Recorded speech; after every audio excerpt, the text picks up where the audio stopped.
ధర్మరాజు గారు నిద్రపోవడం మానేస్తే అది ఎవరి గురించి మానేస్తాడంటే కర్ణుడి గురించి మానేస్తాడు.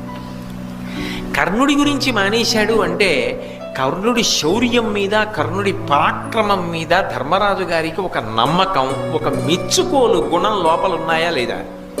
ఉంటేనే కదా. వాడు సామాన్యుడు కాడండి.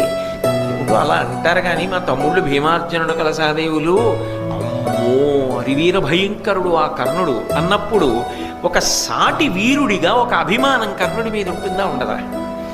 అది కర్ణుడి మీద ధర్మరాజుకుంది. కర్ణుడికి మహాధర్మాత్ముడు ధర్మరాజు. ఆయనకి తెలుసు ఎన్ని అవమానములు చేసినా ధర్మం వదలడం. అటువంటి మహాపురుషుడు లోకమునందుండడు. ఈ భూమిని ఏలితే ధర్మరాజే ఏలాలన్నది కర్ణుడి యొక్క ప్రబలమైన విశ్వాసం.